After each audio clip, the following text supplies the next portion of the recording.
श्रोताओं नमस्कार, बहुत बहुत स्वागत है आप सभी का कार्यक्रम स्वास्थ्य पत्रिका में। और हर बार की तरह इस बार भी स्वास्थ्य पत्रिका लेकर मैं यानी अशोक पांडे हाजिर हूं आप सभी के समक्ष। स्वास्थ्य पत्रिका कार्यक्रम में हम अक्सर चर्चा करते हैं अपने परिवार के अच्छे स्वास्थ्य के बारे में। तो हमारे परिवार में सभी लोगों का स्वास्थ्य अच्छा कैसे हो सकता है, इस बारे में हमें कुछ बातों पर ध्यान देना बहुत आवश्यक है। तो सबसे पहले हम बात करेंगे कि अच्छे स्वास्थ्य के लिए किन किन बातों पर ध्यान देना बहुत जरूरी है। तो उसमें सबसे पहली बात आती है दिनचर्या की। जी हाँ, अगर हमारा डेली का रूटीन अच्छा नहीं है, व्यवस्थित नहीं है, तो निश्चित तौर पर उसके दुष्प्रभाव जो हैं वो हमारे स्वास्थ्य में देखने को मिलते हैं। अगर हमारी अपनी दिनचर्या व्यवस्थित नहीं है तो फिर हमारे घर में जितने भी सदस्य हैं कमोबेश सभी की दिनचर्या अव्यवस्थित हो जाती है। अगर हम समय से सोकर नहीं उठते हैं, हम व्यायाम नहीं करते, हम भोजन सही से नहीं करते, हमें नींद सही से नहीं आती, पूरी जितनी मात्रा में नींद हमें लेनी चाहिए हम उतनी नींद नहीं लेते, हम योग आसन नहीं करते, या फिर हम तली भुनी चीज़ों का प्रयोग अधिक करते हैं, मसालेदार भोजन का प्रयोग अधिक करते हैं, तो निश्चित तौर पर हम कहीं ना कहीं अपने स्वास्थ्य के साथ खिलवाड़ कर रहे हैं। इसमें ध्यान देने वाली बात यह है कि हमारी दिनचर्या का व्यवस्थित होना बहुत आवश्यक है। यदि हमारे परिवार के सदस्यों के स्वास्थ्य की चिंता हमें है तो सबसे पहले ये देखना जरूरी है कि हमने जो डेली का रूटीन बना रखा है हम उसको फॉलो करते हैं या नहीं करते। हालांकि आजकल के समय में हमारी पेशेवर अड़चने कई सारी हैं जिनकी वजह से हम कई बार दफ्तरों में व्यस्त होते हैं, कई बार अगर हम बिजनेस कर रहे हैं तो हम अपनी शॉप पर या उसके काम से कहीं अलग व्यस्त होते हैं। कई बार हमारा आना जाना ऐसा होता है कि वहाँ हम समय से अपनी दिनचर्या फॉलो नहीं कर पाते, पर फिर भी इस पर ध्यान देना बहुत आवश्यक है। और अगर हम दिनचर्या पर ध्यान नहीं देते तो हम अपने स्वास्थ्य को बुरी तरह प्रभावित कर रहे होते हैं। अगर हमारी दिनचर्या सुनिश्चित हो जाए तो हम अपने स्वास्थ्य की 50% जो समस्याएं हैं उनसे निजात पा सकते हैं। सबसे पहले ध्यान देना जरूरी है कि हम समय से सोकर के उठें, और समय से सोकर हम तब उठेंगे जब हम समय से सो जाएंगे। तो नींद का पूरा होना बहुत आवश्यक है अच्छे स्वास्थ्य के लिए। अगर हमने 6 घंटे 7 घंटे की नींद नहीं ली है तो हम कहीं ना कहीं अपने स्वास्थ्य के साथ खिलवाड़ कर रहे हैं। और हमें ये ध्यान देना बहुत जरूरी है कि अगर नींद पूरी नहीं हुई तो उसकी वजह से मानसिक तनाव, डिप्रेशन, एंजाइटी, ऐसी तमाम सारी समस्याएं हैं जो कहीं ना कहीं हमें अपना शिकार बना सकती हैं।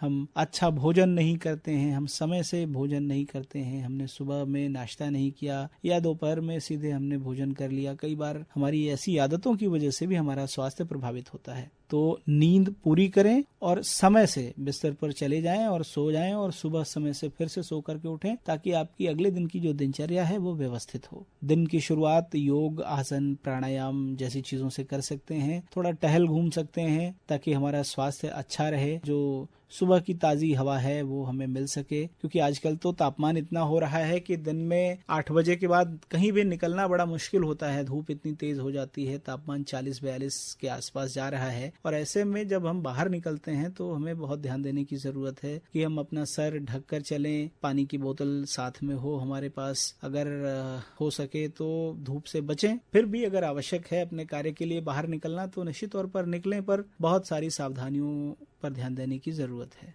और अगर इन सारी बातों पर हम ध्यान देते हैं तो निश्चित तौर पर हम अपने स्वास्थ्य को बेहतर बना सकते हैं, और न केवल अपने स्वास्थ्य को बल्कि परिवार के सभी सदस्यों के स्वास्थ्य की बेहतरी की दिशा में ये एक नया कदम होगा। और श्रोताओं, आपको पता है कि मई माह की अंतिम तारीख यानी 31 मई को दुनिया भर में विश्व तंबाकू निषेध दिवस के रूप में मनाया जाता है। और तंबाकू का सेवन या पान मसाले का सेवन या मदिरा पान, ये ऐसी चीजें हैं जो हमारे स्वास्थ्य को बहुत बुरी तरह प्रभावित करती हैं। तो तंबाकू सेवन के ऐसे दुष्परिणाम जो हमारे स्वास्थ्य को बुरी तरह प्रभावित करते हैं, उन दुष्प्रभावों के बारे में हमने चर्चा की है BHU के डिपार्टमेंट ऑफ डेंटल साइंस के professor doctor TP Chaturvedi ji से। तो आइए सुनते हैं कि डॉक्टर टीपी चतुर्वेदी क्या बता रहे हैं तंबाकू के दुष्प्रभाव के बारे में, कि हमें इसका सेवन क्यों नहीं करना चाहिए। बहुत बहुत स्वागत है डॉक्टर साहब आपका हमारे स्टूडियो और इस कार्यक्रम में। धन्यवाद। जैसा कि 31 मई विश्व तंबाकू निषेध दिवस के रूप में हम लोग मनाते हैं, उसी पर हम आज चर्चा करने वाले हैं। तो सबसे पहले तो ये बताएं कि क्यों इस दिवस को मनाने की आवश्यकता पड़ी। वर्ल्ड नो टोबैको डे या तंबाकू निषेध दिवस 1987 से विश्व स्वास्थ्य संगठन मना रहा है। हर साल 31 मई को ये मनाया जाता है। इसका मुख्य है कि हम कैसे लोगों को जागरूक करें, तंबाकू के बारे में बताएं, होने वाले हानि के बारे में बताएं और क्या क्या उससे आगे चल के परेशानी हो सकती है इसके बारे में बताएं। और इसके लिए गवर्नमेंट भी हर समय समय पे विश्व स्वास्थ्य संगठन और हर देश की गवर्नमेंट अपने अपने ढंग से नियम कानून बनाती हैं और हमारे देश ने भी विश्व स्वास्थ्य संगठन जैसे जैसे डायरेक्शन देता है उसी के ढंग से कानून बनाते हैं और अपने ढंग से भी हमारी मिनिस्ट्री जो है हेल्थ मिनिस्ट्री हर जगह उसी ढंग से हमारे काम कर रही है। तंबाकू का जो सेवन है डॉक्टर साहब, अगर हम एक नजर डालते हैं उस पर, तो जो विभिन्न आय वर्ग हैं वो सबसे निचले तबके से लेकर के और समाज का जो सबसे उच्च वर्ग है वहां तक तंबाकू लगभग हर घर में अपनी पैठ बना चुका है। हर परिवार का कोई ना कोई सदस्य आज इस समस्या से ग्रसित है। लोग डॉक्टर्स की नजर में अगर हम देखें तो लोग इसे समस्या कहते हैं, लेकिन जो इसका सेवन करते हैं उनकी नजरों में ये किसी दूसरी तरह से लिया जाता है। शायद उनको इसमें आनंद आता हो, लेकिन स्वास्थ्य की दृष्टि से हम इसे एक बहुत गंभीर बीमारी का कारक मानते हैं। तो क्या कारण है लोग इसके प्रति इतना आकर्षित होते हैं, क्यों इसके प्रति इतना लगाव रखते हैं?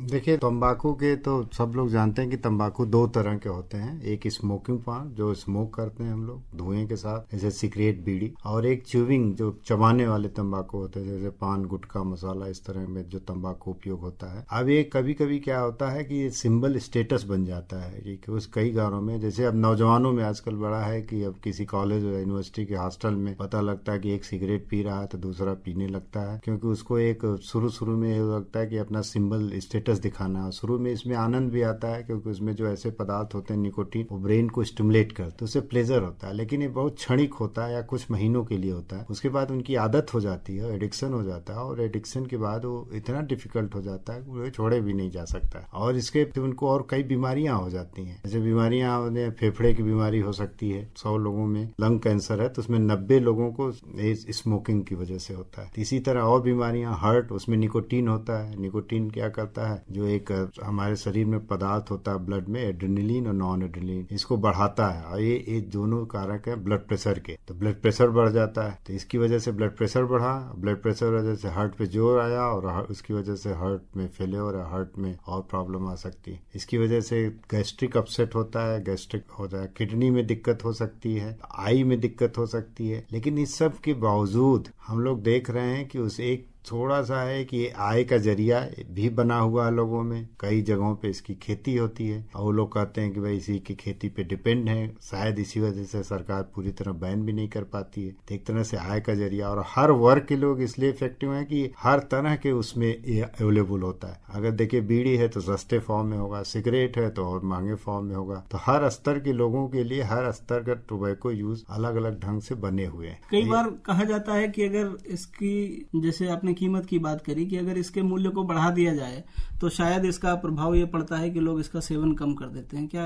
ऐसी संभावना रहती है? देखिए, ऐसे तो कहीं ऑब्जर्वर में जितना भी हम लोग देखते हैं उसमें नहीं होता है। सरकार का है फ्रेमवर्क पॉलिसी है कि हायर टैक्सेस ऑन टोबैको, विश्व स्वास्थ्य संगठन 2005 में अपनी मीटिंग में कह चुका है और हमारे भारत देश भी उस पर अमल कर रहा है। और 2005 से higher taxes on tobacco product लागू है हमारे देश में। उसकी वजह से कई टैक्स बढ़ाए जा रहे हैं, उसकी महंगाई बढ़ाए, लेकिन कहीं ऐसा नहीं कि उसके उपयोग में कमी आ रही हो, ऐसा देखा नहीं जा रहा। कई दिनों पहले देखने में ये आया कि सरकार ने तंबाकू वाले उत्पादों पर प्रतिबंध लगाने की कोशिश की। प्रतिबंध इस तरह से लगाया गया कि जैसे जो गुटखा था या जो अन्य चीजें थी उसमें तंबाकू को उसके साथ मिश्रित करके बेचने के बजाय उसको अलग पैकेट में ला करके बेचने की प्रक्रिया शुरू कर दी गई। अंततः वो खाने वाला व्यक्ति या जो ग्राहक है उसके मुंह में तो तंबाकू के साथ मिश्रित होकर के ही जा रहा है। परिणाम स्वरूप क्या इसका कोई प्रभाव पड़ा है, या तंबाकू उसी मात्रा में, उसी अनुपात में, या अब तो चूंकि अलग से उपलब्ध है तो लोग ज्यादा भी खाते हैं? तंबाकू थोड़ा खाएं या ज्यादा खाएं, इफेक्ट उतने लगभग बराबर ही आता है, क्योंकि जो शरीर में जो तत्व हमारे निकलते हैं तंबाकू के खाने से, तो तत्व उसी अनुपात में, ऐसा नहीं कि ज्यादा खाने से कम खाने पे आता है। अगर तंबाकू चला गया तो उतने ही निकल के आता है, तो इसमें कोई कम या ज्यादा से नहीं होता। हाँ, अलग अलग अगर इस तरह है तो उसमें मिलाने में और अधिकता ही होती है, तो बहुत अच्छी चीज नहीं है। क्योंकि आदमी को कम से कम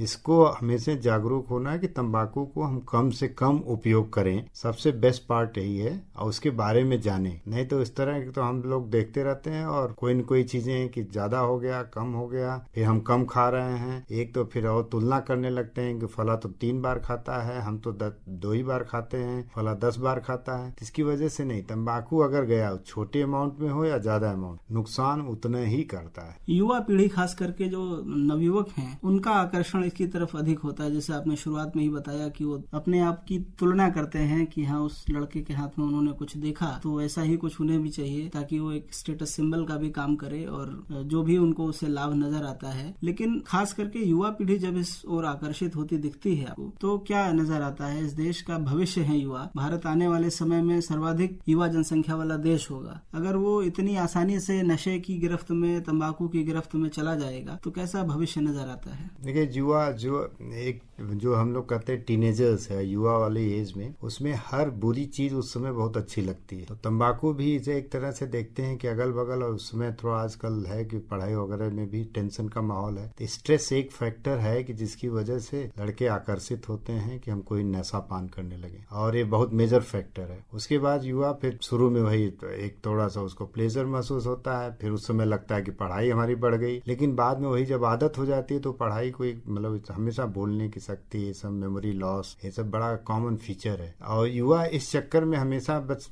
देखने की फला कर रहा, उसको कुछ नहीं हो रहा, हम करेंगे तो क्या हो जाएगा, इसी चक्कर में शायद नशे की आदत पकड़ रहा है। और जो कि हम समझते हैं कि युवा को अगर ज्यादा जागरूक करें तो युवा समझदार भी है, वो आगे समझदार अपने ढंग से कर सकता है। सरकार ने क्षेत्र में भी कदम उठाए हैं और जो भी ऐसे संस्थान हैं, जो महाविद्यालय हैं, विश्वविद्यालय हैं या स्कूल्स हैं, उनके आसपास के कुछ एक दायरे को प्रतिबंधित किया है। ये संबंध में क्या पॉलिसी बनाई है सरकार ने? देखिए, मिनिस्ट्री ऑफ हेल्थ जो भारत सरकार की है, जो स्वास्थ्य मंत्रालय है, वो क्या कर रहा है कि पूरे एजुकेशनल इंस्टीट्यूशन और सारी यूनिवर्सिटीज को लेटर लिख के किया है, और हर स्टेट गवर्नमेंट को लिखा हुआ है कि स्टेट गवर्नमेंट के थ्रू कि वहाँ बैन कराया जाए 100 से 150 मीटर की दूरी पे सारे जो टोबैको प्रोडक्ट हैं, और अंदर कैंपस में नहीं है, कैंपस से इतना दूरी पे बैन किया जाए। और उसका काफी असर भी करा, कई स्टेट गवर्नमेंट उसमें कोऑपरेट भी कर रही हैं। और चूंकि थोड़ा सा लार्ज स्केल पे है, इसमें पब्लिक को भी उतना सपोर्ट, क्योंकि ये गवर्नमेंट का अकेले सरकार का काम नहीं हो सकता, इसमें पूरी तरह पब्लिक का भी सहयोग चाहिए, और ज्यादातर अब पब्लिक सहयोग कर रही है। इसी में देखा गया है कि कुछ स्मोकिंग का परसेंटेज बहुत उतनी तेजी से नहीं बढ़ रहा है, लेकिन और फॉर्म ऑफ टोबैको जो है, चीविंग टोबैको, ये सब बढ़ रहा है। और दूसरी एक चीज एक रिसेंट सर्वे में आई है कि इसमें लड़कियों में भी टोबैको स्मोकिंग वगैरह का उपयोग बढ़ रहा है, जो कि हालत चिंताजनक है और उसको हमें एड्रेस करना चाहिए। अच्छा, चूंकि आपके पास तो ढेरों ऐसे मरीज रोज आते हैं, सैकड़ों की संख्या में आते हैं, जो तंबाकू सेवन से जो विभिन्न बीमारियां हो रही हैं उनमें किसी न किसी एक से ग्रसित रहते हैं। इनकी काउंसलिंग करने की कोई व्यवस्था क्या सरकार ने जिला चिकित्सालय में या किसी अन्य अस्पताल में, ऐसे प्राइवेट संस्थानों में कहीं कोई ऐसी सुविधा उपलब्ध है जहां पर माँ बाप, चूंकि घर पर भी वो अपने बच्चों को अच्छी शिक्षा ही देते हैं, इस बारे में सचेत करते ही होंगे, लेकिन क्या ऐसा कोई संस्थान, कोई ऐसा काउंसलिंग सेंटर या केंद्र ऐसा नहीं है जहां पर ऐसे बच्चों की कोई काउंसलिंग की जा सके कि नहीं ये आपके लिए नुकसानदेह है? देखिए, तंबाकू उन्मूलन कार्यक्रम चलाया जा रहा है, सरकार की तरफ से जा रहा है। हर डिस्ट्रिक्ट अस्पताल में इसका एक सेंटर होता है। अस्पतालों में ज्यादातर कुछ एसोसिएशन होती हैं, प्राइवेट एसोसिएशन, वो चला रही हैं टोबैको उन्मूलन कार्यक्रम पे। कुछ कॉलेजेस जो हॉस्पिटल हैं वो चला रहे हैं, हर जगह ये सेंटर एक बने हुए हैं, लेकिन उस मास लेवल पे जो इनकी वर्किंग होनी चाहिए वो अभी नहीं हो पा रही है। और उम्मीद है कि भविष्य में होगी, लेकिन कई जिलों में तंबाकू उन्मूलन कार्यक्रम बड़े बृहद स्तर से चलाए जा रहे हैं। अच्छा, अब हम आते हैं इसकी जो प्रमुख समस्याएं हैं तंबाकू सेवन से होने वाली। जैसे आपने बताया कि मुंह का कैंसर है या लंग्स में समस्या हो जाती है, हार्ट में इसका प्रभाव देखने को मिलता है, तो वो प्रमुख समस्याएं क्या क्या हैं और तंबाकू उसके लिए कितना जिम्मेदार है? कई लोग तो ये भी कहते हैं कि नहीं, मैंने उनको देखा था, वो तंबाकू का सेवन जीवन भर उन्होंने किया और उन्हें कभी कोई बीमारी नहीं हुई। और एक ऐसा भी व्यक्ति का उदाहरण सामने आता है जो कभी कोई नशा नहीं करता था और उसको कैंसर हो गया। तो ये उदाहरण दे करके लोग अपने बचाव की कोशिश करते हैं, ये कहाँ तक उचित है? इसमें देखिए, हम लोग अक्सर ओरल कैंसर को देखते हैं और लंग कैंसर भी हम लोगों को दिखता है। तो ओरल कैंसर, हम बता दें, ओरल कैंसर का परसेंटेज 100 में अगर 1 लोगों को होता है, 100 लोग अगर तंबाकू खा रहे हैं तो 1 या 2 को ही होगा या 3 को होगा, लेकिन वो तीनों को होगा तो जरूर तंबाकू खा रहा है। 97 को हो सकता ना हो, लेकिन जो 3-4 को होता है वो जरूर तंबाकू खा रहा है। तो तंबाकू हर तरह से एकदम तरह से प्रूव हो चुका है कि तंबाकू रिलेटेड है। अब चूंकि बॉडी बड़ी कम्प्लेक्स होती है, किसी का बॉडी उस पर रिस्पॉन्स करती है, किसी का बॉडी नहीं रिस्पॉन्स करती है, तो ये भगवान की बनाई हुई बॉडी है। लेकिन जहां तक हम जानते हैं कि अगर ये चीज हमें बीमार कर रही है तो उसको हम अपने ढंग से उसको कंट्रोल करें। हम क्यों करें? जब जो भी हमें कैंसर का मरीज मिल रहा है उसकी हम हिस्ट्री पूछते हैं, उसके बारे में जानते हैं, तो तंबाकू जरूर उपयोग कर रहा है, तो इसका मतलब तंबाकू कारण तो है। लेकिन तंबाकू सबको नहीं कर रहा है, अब ये बहाना नहीं लिया जा सकता। इसलिए तंबाकू हम देखते हैं, तंबाकू को हर हालत में बचना चाहिए, क्योंकि जितने भी कैंसर इस तरह के, जैसे मुख के कैंसर, गले का कैंसर और लंग का कैंसर, ये स्पेशली तीनों, तो इसमें जब भी हम हिस्ट्री लेते हैं तो 90% केसेस में हमें तंबाकू उपयोग मिला हुआ होता है, 10% में नहीं होता है। तो हमें उसी ढंग से काम देखना चाहिए। अच्छा, वैश्विक स्तर पर अगर देखा जाए तो दुनिया भर में जो तमाम सारे देश हैं उनमें और भारत में अगर तुलना की जाए तो क्या स्थिति नजर आती है? चूंकि तमाम सारी मौतें दुनिया भर में तंबाकू सेवन की वजह से होती हैं, भारत ऐसी स्थिति में कहाँ है? विश्व स्वास्थ्य संगठन के या जो हमारे अपने आधिकारिक आंकड़े हैं क्या कहते हैं? हमारे आधिकारिक आंकड़े कि भारत का विश्व में ओरल कैंसर में फर्स्ट स्थान है, जो कि अच्छी बात नहीं है। कई चीजों में फर्स्ट आना हमें अच्छी बात लगती है, लेकिन ओरल कैंसर में भारत में सबसे ज्यादा ओरल कैंसर, मुंह का कैंसर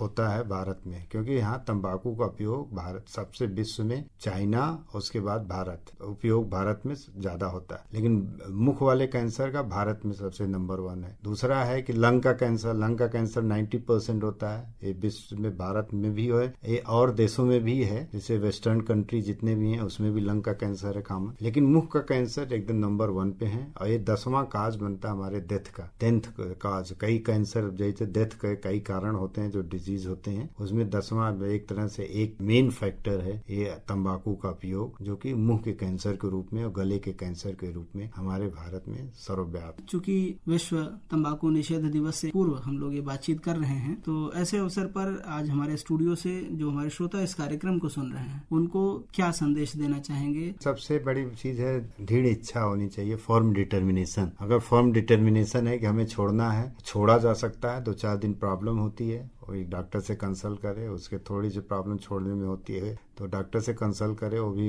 एक तरह से पूरी तरह से सॉल्व हो जाएगा। दूसरे मार्केट में कुछ आ रहे हैं प्रोडक्ट, कुछ हद तक वो सही है, लेकिन उसमें भी जब तक आपकी दृढ़ इच्छा नहीं होगी, फर्म डिटर्मिनेशन नहीं होगा, तब तक वो भी बहुत हेल्पफुल नहीं होंगे। तो हमें तो यही लगता है कि इसके बारे में जागरूक हों और क्या क्या हो सकता है इसको देखते हुए हम कितना अपने को डिटरमाइन करें, बेस्ट है। अदरवाइज सब हॉस्पिटल में काउंसलर भी हैं, कई डिस्ट्रिक्ट हॉस्पिटल में, कई हमारे यहाँ बीएचयू में काउंसलर भी हैं इसको छुड़वाने के लिए। उसको हम लोग मोटिवेट करते हैं कैसे स्ट्रेस न लें, और स्ट्रेस लें, स्ट्रेस किसी को होता है तो वही फैक्टर क्यों टोबैको ही है, कोई और चीज नहीं क्यों हम देख सकते हैं स्ट्रेस को हटाने के लिए। तो ये सब चीजें करके हम लोग काउंसलिंग करते हैं, और जैसे आजकल तो योग वगैरह और भी है स्ट्रेस को कम करने के लिए, तो उसको हम लोग इसे काउंसिल करके, तो हमारा अभी भी मानना है कि फर्म डिटर्मिनेशन, किसी की दृढ़ इच्छा हो, उससे ये रोका जा सकता है। कोई भी बुराई ऐसी नहीं है जिसे हम छोड़ ना सके, जिसका हम त्याग न कर सकें। बस आवश्यकता है कि हमारी इच्छा शक्ति मजबूत होनी चाहिए और अंदर से हम संकल्प लें कि हम इसे छोड़ेंगे तो हम इसे निश्चित तौर पर छोड़ सकते हैं। डॉक्टर साहब, आप समय निकाल करके आए, हमारे श्रोताओं को तंबाकू निषेध दिवस के अवसर पर इतनी बेहतरीन जानकारी आज आपने हमारे श्रोताओं को दी है। आप यहाँ आए इसके लिए आपको बहुत बहुत धन्यवाद। धन्यवाद।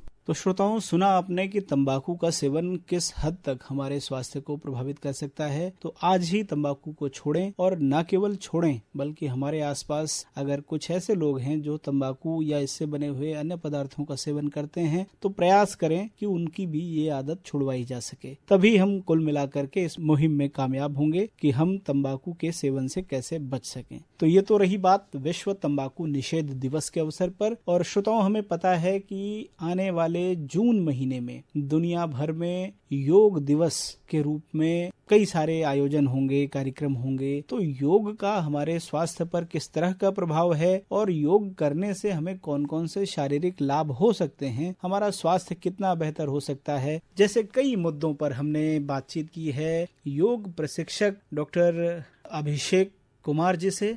अभिषेक जी योग प्रशिक्षण के क्षेत्र में काफी उत्कृष्ट कार्य कर रहे हैं। कई सारे माध्यमों से फिजिकली, डिजिटली वो लोगों को योग का प्रशिक्षण भी दे रहे हैं, और कई सारे लोग उनसे इस मुहिम में जुड़े हुए हैं, जो दिन प्रतिदिन सुबह में शाम में समय निकाल कर उनके साथ सामूहिक रूप से डिजिटली या जिस भी माध्यम से वो योग कर सकते हैं उनके साथ जुड़ते हैं और योग की प्रक्रिया करते हैं ताकि उनका स्वास्थ्य बेहतर हो सके। और जब उनका स्वास्थ्य बेहतर होगा तो निश्चित तौर पर वो घर पर जाकर के इस बारे में भी चर्चा करेंगे और अपने परिवार के अन्य सदस्यों के बेहतर स्वास्थ्य के लिए भी काम करेंगे। तो योग का हमारे जीवन में क्या महत्व है और योग किस तरह से हमारे स्वास्थ्य को बेहतर बना सकता है, इस बारे में आइए सुनते हैं क्या कहना है डॉक्टर अभिषेक कुमार जी का।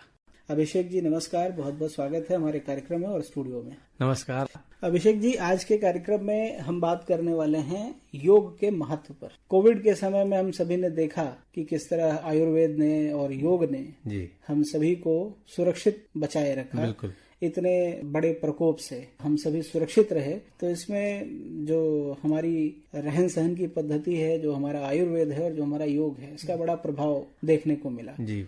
अभी की स्थिति में अगर हम बात करें योग की, तो सबसे पहले तो हमारे श्रोताओं को थोड़ा सा जानकारी दीजिए इसके बारे में। बहुत बढ़िया। देखिए, इस समय अभी हर घर आयुर्वेद भी भारत सरकार के आयुष मंत्रालय द्वारा चल रहा है। उसमें विभिन्न प्रकार की औषधियों के माध्यम से हम अपने स्वास्थ्य को बिल्कुल ठीक रखें और जिसमें योग की बहुत ही महत्वपूर्ण भूमिका है। अभी जैसा कि मौसम में धीरे धीरे बदलाव आ रहा है और इसके लिए विशेष रूप से हमको अपने फेफड़ों के ऊपर बहुत ध्यान देना रहता है। देखिए, प्राणायाम बहुत ही इफेक्टिव है, उसका नाम ही है प्राणायाम। जब तक शरीर में प्राण है, और आयाम माने उसका विस्तार, प्राण का जैसे हम विस्तार करते हैं, इसको बहुत ही सरल तरीके से हम यहाँ समय की सीमा में इसको समझते हैं। सबसे पहला एक षटकर्म का अभ्यास होता है कपालभाति क्रिया। इसको तो प्रतिदिन धीरे धीरे आपको करना है। कुछ अभ्यास हम इसमें बता भी देंगे। जैसे आपको सांस को अब केवल पेट के झटके से धीरे धीरे सांस को बाहर फेंकना है। कुछ इस प्रकार,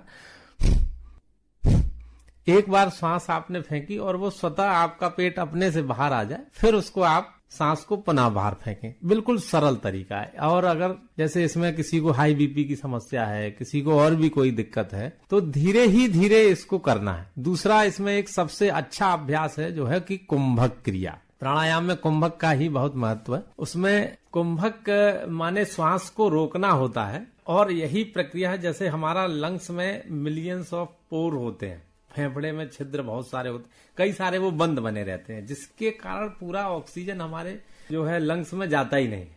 तो एल्वोलाई जो लंग्स की यूनिट्स है, तो कोशिश है कि जब हमने सांस भरा और उसको आप होल्ड करें, 1 2 3 4, आपने काउंट करा, मन में रोका और उसको आप रोके रहें। सांस को भरने के बाद लगभग इसका रेशियो वैसे 1:4:2 का है नाद बिंदु उपनिषद के अनुसार, लेकिन अभी शुरुआत में आप अपनी क्षमता के अनुसार 1-2-2 के अनुसार रोक सकते हैं। आपने श्वास भरा और उसको रोका। और उत्तम रहेगा कि अगर आपको सर्वाइकल स्पॉन्डिलाइटिस की समस्या नहीं है तो आप ये जालंधर बंद लगा लें, माने अपने चिन को नेक से दबा दे, अपनी थोड़ी को गर्दन झुकाकर इसको सीने तक ले आए, बिल्कुल। और उसको श्वास को आप काउंटिंग से रोकें और फिर धीरे धीरे गर्दन को सीधा करके फिर जो वायु बाहर फोर्सली जाएगी, लेकिन उसको आपको कंट्रोल करना है। कंट्रोल करते हुए धीरे धीरे श्वास को बाहर छोड़ 1 से 3 सांस नॉर्मल ब्रीदिंग, पुनः इसी क्रिया को दोबारा दोहराएं।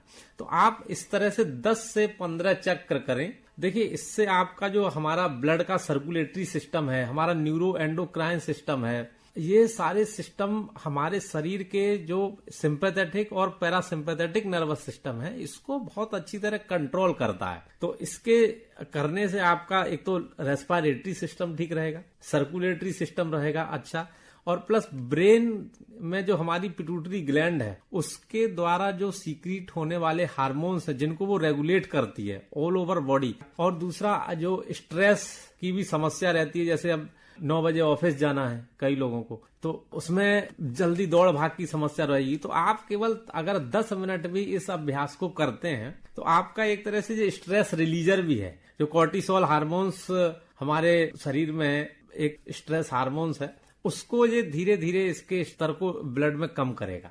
प्राणायाम का बहुत बड़ा योगदान है और योगाभ्यास सभी को प्रतिदिन, जैसे हम लोग खाना खाते हैं, पानी पीते हैं, उसी तरह इसको करना है। किसी दिवस विशेष का इंतजार नहीं करना है, किसी विश्व योग दिवस की जून का इंतजार नहीं करना, हमारा प्रतिदिन योग दिवस होना चाहिए और हमारी दिनचर्या का हिस्सा होना चाहिए। दिनचर्या का हिस्सा, बल्कि प्रति दिवस नहीं, हमारा तो हर पल योगमय होना चाहिए। जी अभिषेक जी, आमतौर पर हम देखते हैं कि दफ्तरों में जो कार्यशैली है, एक समय सीमा जो है, सुबह 9 बजे आ जाना और शाम को 5 बजे 6 बजे वापस घर जाना, बिल्कुल, और कई बार दिन का दिन पूरा कुर्सी पर बैठे बैठे बीत जाता है। तो ऐसी स्थिति में हम देखते हैं अक्सर लोगों को कमर में दर्द, पीठ में दर्द, बिल्कुल, या इस तरह की गर्दन में दर्द, इस तरह की समस्याएं बहुत कॉमन हैं। तो ऐसी स्थिति में जो लोग इन समस्याओं से पीड़ित हैं, उनके लिए क्या उपाय है, किस तरह का उनके लिए बहुत ही सरल तरीका है। 5 अभ्यास वो केवल कर लें। 2 अभ्यास गर्दन के, माने ग्रीवा शक्ति विकास क्रिया, गर्दन को केवल ऊपर नीचे 3-3 बार कर लें, दाएं बाएं कर लें।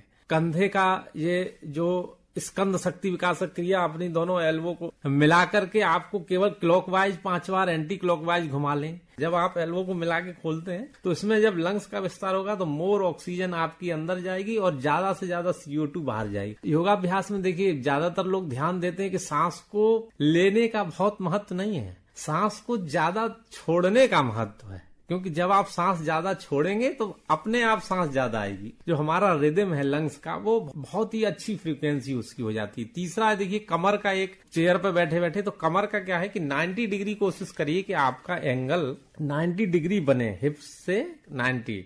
थाइस को पहले तो पूरा सपोर्ट मिलना चाहिए। बिल्कुल, थाइस पूरा सपोर्ट मिले, और दूसरा नीचे फुटरेस्ट ऑफिस में जरूर होना चाहिए, जिससे कि पैर आपके जो घुटनों के ऊपर दबाव है वो बहुत कम से कम रहे। और दूसरा, खड़े होके हल्के से या लंच से पहले 1-2 बार आप ताड़ासन कर लीजिए, जिससे कि पूरा ऑल ओवर मसल्स की स्ट्रेचिंग हो जाएगी। हाँ, कहीं भी दफ्तर में बाहर निकल थोड़ा सा आराम से अपने चेयर के पास ही खड़े होके कर सकते हैं, भी किया जा सकता ये मुश्किल से 5 मिनट का अभ्यास है, और सिटिंग वाले लोगों के लिए ये अमृत है, वरदान है। अभिषेक जी, योग एक ऐसा विषय है जिस पर जितनी भी बात की जाए बहुत कम ही है जी। योग के बारे में हमारे मनीषियों ने, हमारे विद्वानों ने इतना कुछ लिखा है, इतना कुछ बताया है, और फिर भी हम उसको अपनी जीवन शैली का हिस्सा नहीं बना पाते हैं। इसी का कारण है कि हम अक्सर बीमार रहते हैं या कई सारी व्याधियों से हम ग्रसित रहते हैं।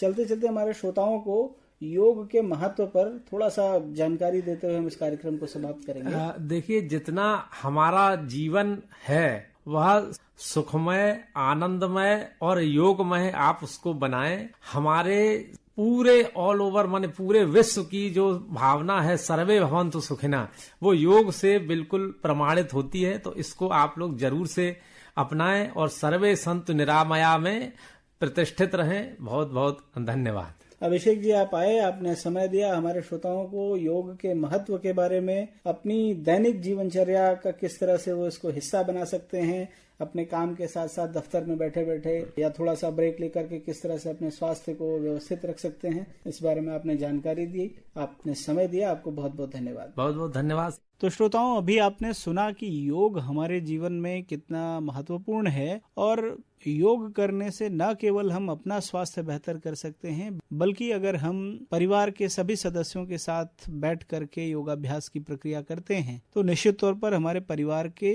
सभी सदस्यों का स्वास्थ्य बेहतर होगा। और आने वाले जून माह में निश्चित तौर पर पूरे देश में, पूरी दुनिया भर में इस तरह के तमाम आयोजन होने वाले हैं। तो जल्दी से जल्दी जहां भी संभव हो सके योग के बारे में प्रशिक्षण लीजिए और प्रशिक्षित व्यक्ति की निगरानी में योग करिए, ताकि उसका स्वास्थ्य पर अच्छा प्रभाव पड़ सके और आपका और आपके परिवार का स्वास्थ्य बेहतर हो सके। तो आज के कार्यक्रम स्वास्थ्य पत्रिका में फिलहाल के लिए इतना ही, और इस गर्मी में अपने आप को बचा करके रखें, पानी का सेवन थोड़ी थोड़ी देर में करते रहें, धूप से जितना हो सके बचें, और जो बातें इस कार्यक्रम में, स्वास्थ्य पत्रिका में आपने सुनी, उन पर हो सके तो अमल करें, ताकि आपका और आपके परिवार के सभी सदस्यों का स्वास्थ्य बेहतर हो सके। हम बस इतना ही चाहते हैं। तो फिर स्वास्थ्य पत्रिका के अगले अंक में होगी आपसे दोबारा मुलाकात, और तब तक के लिए अपने स्वास्थ्य का ख्याल रखिए, स्वस्थ रहिए, मस्त रहिए, और अपने मित्र अशोक पांडे को दीजिए अनुमति। नमस्कार।